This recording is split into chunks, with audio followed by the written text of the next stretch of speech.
ICC টি-20 বিশ্বকাপ শুরু হতে আর মাত্র কয়েকদিন বাকি। এবারের আসরে বাংলাদেশ অংশ নিচ্ছে না নিরাপত্তার কারণে। এ নিয়ে গত কয়েকদিন আলোচনা ও সমালোচনা কম হয়নি, কিন্তু ভারত জুড়ে এবার দেখা দিয়েছে এক নতুন সংকট।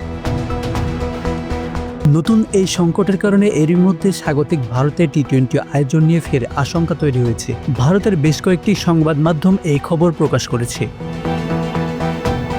নতুন সংকট নিপা ভাইরাসকে ঘিরে দেশটির কয়েকটি রাজ্যে এরই মধ্যে এই ভাইরাস শনাক্ত হয়েছে। এরপর এশিয়ার একাধিক দেশ ভারত ফেরত যাত্রীদের জন্য বিশেষ স্বাস্থ্য স্ক্রিনিং চালু করেছে।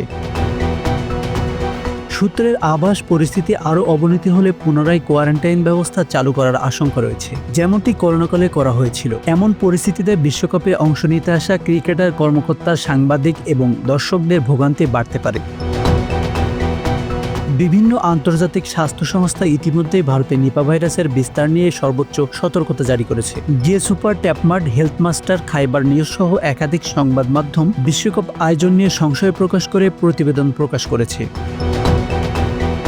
অত্যন্ত সংক্রামক ও প্রাণঘাতী এই নিপা ভাইরাস সাধারণত কাঁচা খেজুরের রস পানসহ বিভিন্ন মাধ্যমে এটি মানবদেহে সংক্রমিত হয়, দ্রুত অন্যদের মধ্যেও ছড়িয়ে পড়তে পারে। সবচেয়ে উদ্বেগজনক বিষয় হলো এই ভাইরাসের কোনো নির্দিষ্ট চিকিৎসা বা কার্যকর টিকা এখনও নেই।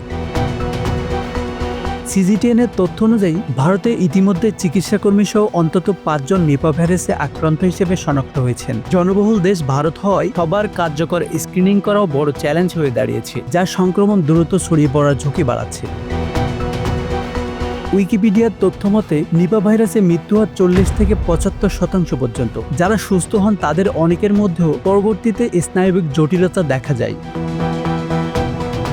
বিশ্ব স্বাস্থ্য সংস্থা WHO নিপা ভাইরাসকে উচ্চ ঝুঁকিপূর্ণ ও মহামারী সৃষ্টির সম্ভাবনা সম্পন্ন ভাইরাস হিসেবে শনাক্ত করেছেন।